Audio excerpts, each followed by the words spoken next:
Hello Tribuners, welcome back with me Mutiara in Indonesian News of Tribun Lampung. We will present you an updating and interesting information from every place in Indonesia. And here are the complete news.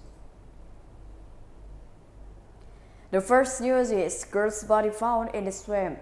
Resident in Muara Ancalong district is Kutai Regency, East Kalimantan province, were shocked by the discovery of the body of a 14-year-old girl. How could the victim not be found in the middle of a swamp half naked body? The head of the Resort Police Grand Commissioner Adjutant Anggoro Wicaksono confirmed the discovery of the body through the head of the Muara Ancalong Sector Police Commissioner Adjutant Yunanto. He revealed that reports came in from local residents who were indeed looking for the teenager. The head of the sector police admitted that the teenager had left the house last night before being found in a lifeless condition. Because they did not go home, residents also searched the place where the victim was suspected. The victim's parents have not made a report to the authorities because the village is far from the head of the sector police. Therefore, only asking for help from neighbors and the local community to help find victims. Police Commissioner Adjutant Yunanto admitted that when the victim was found, he was only wearing clothes and naked from the waist down. His party has also carried out a post-mortem examination process to the scene, asked for information from witnesses and several people who were with the victim for the last time before he disappeared and was found dead. Yunanto explained that the suspected of perpetrator had fled so that Muara Bakal Sector Police had managed to secure him.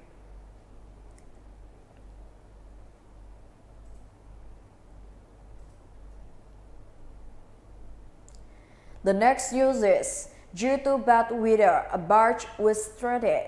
Bad weather continues to hit almost all areas in South Sulawesi, one of which is Pinrang Regency. As a result, a large barge was stranded on the shore of Menralo Beach, wiring Tasi Village, Supa District on Sunday, the 25th of December 2022. The barge is blue with the words Auriga written on it. As a result, this barge became a spectacle for local residents. Information gathered initially, the Auriga ship was partnered with the tugboat TB Petria 2 from Morosi Konawe Regency, Southeast Sulawesi. The ship was about to head to Banjarmasin, South Kalimantan. However, due to bad weather, the Auriga's towing rope was removed. This was confirmed by the head of the Supa Police Sector, First Inspector Police Malbat. He said the barge was named Auriga AB Kipol 16 2009 and the color blue came from Banjarmasin. Malbat said that the Auriga ship ran aground on the shoreline due to a broken rope from a tugboat, then carried away by high waves accompanied by strong winds. He suspected that the ship had capsized because there were no crew members on board.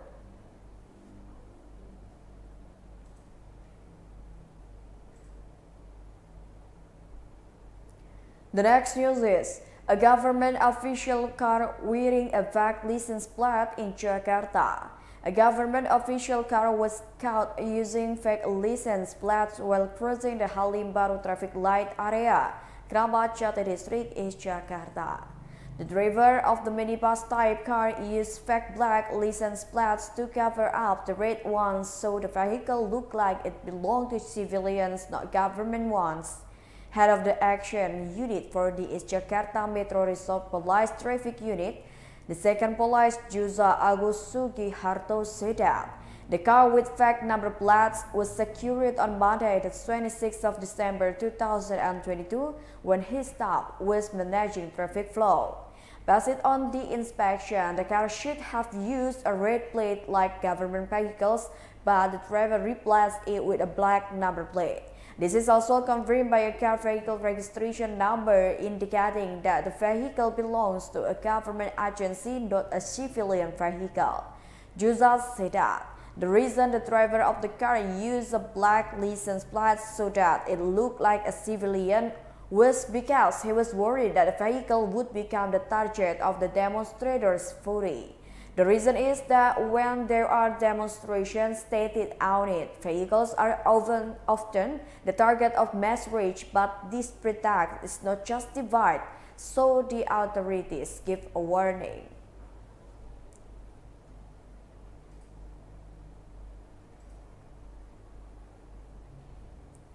The next news is, President Jokowi asked for the Tanah Abang station to be enlarged.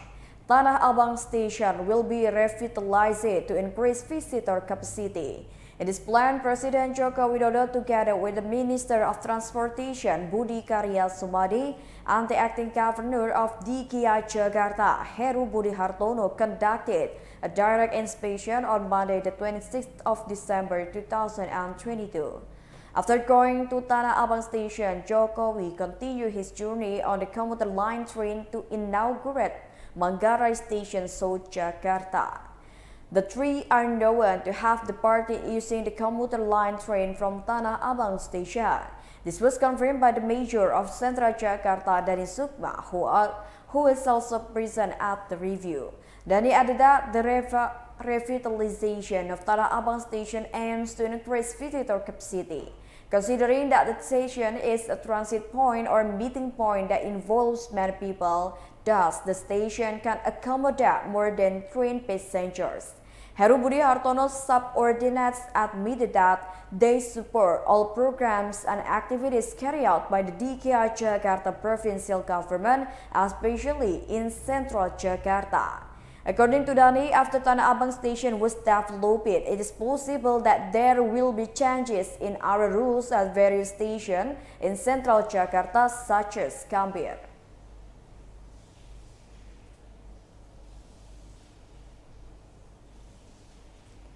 The next news is, the driver of a Pajero car shoots another driver in Jakarta.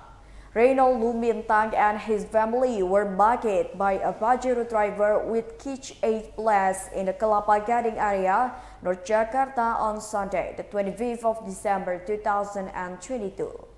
The halt, which frightened Reynold's wife and children, occurred when their family had just returned from Cibubur to visit relatives during Christmas. From Cibubur, Reynold was going back to Pangmiling Cakung by driving a Daihatsu Terios car. There were 5 people in the car, namely Reynold as the driver, his wife and children in the front of passenger seat, and Reynold's father and sister in the middle seat. At around 9 p.m., Reynold was crossing Route Boulevard Barat Raya in front of the Mall Indonesia, heading towards the Kelapa Gading roundabout. In the midst of the stagnant traffic flow due to the narrowing of the route in front of MOE, from behind there was a Mitsubishi Pajero trying to overtake Reynold. The black Pajero that kept trying to overtake Reynold's car had plate number B1690 KH. The Pajero driver with the KH plate was annoyed because Reynold never made room for overtaking. Reynold's car was even followed until it was near the Kelapa Gading roundabout, which was full of vehicles. There, Reynold, who had slowed down his vehicle, was approached by the Pajero driver. The arrogant driver then opened the window and pointed a knife-like weapon in front of the passenger seat of Reynold's car, which was occupied by his wife and children. Not yet finished there, the perpetrator of the robbery got down and approached Reynold in the driver's seat. However, because Reynold was constantly being recorded, the Pajero driver returned to his car.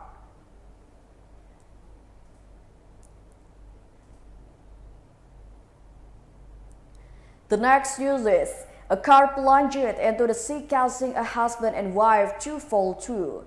A horrific incident occurred in Merak Harbour, Banten on Friday, the 23rd of December 2022 in the evening. This could not be separated after a car plunged into the sea when it was about to board the ferry at Merak Harbour. There was a married couple in the car. Luckily, the husband and wife were rescued by officers, even though they had to get treatment at the hospital. As known, one car plunged into the sea at Pier 2 of Merak Port, Banten on Friday, the 23rd of December 2022 at around 10 p.m. The incident where the car plunged into the sea also went viral on social media, one of which was uploaded to the Instagram account at kabar_negeri. Head of Public Relations for the Banten Regional Police, Police Grand Commissioner Sinto Silitonga said that the car splashed when it was about to enter the ferry. Sinto revealed that at the time the car with two passengers who were a husband and wife would enter the ship. However, the ship's rope suddenly widened. Luckily, the two passengers were rescued by 6 officers who were at the location. The 2 victims were immediately rushed to the hospital for further treatment.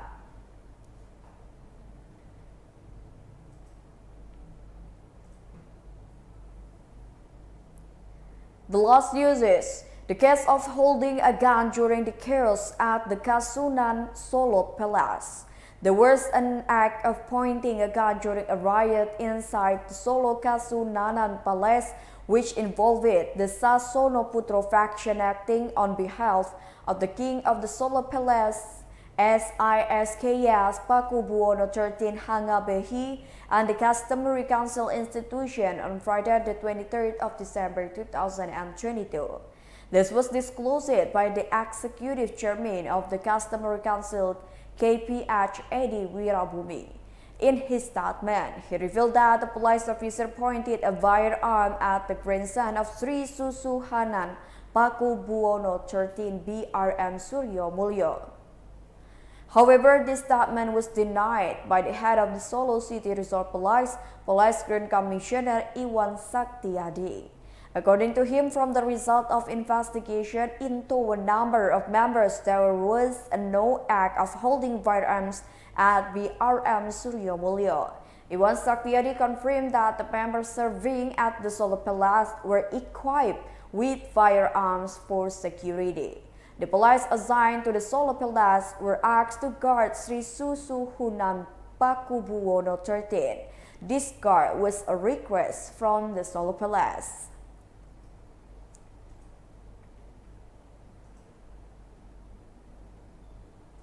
Well, I think those are the news for today with me, Motiara. Don't forget to follow us in YouTube Tribun Lampung News Video, Facebook Tribun Lampung, Instagram and TikTok account of Tribun Lampung for further information.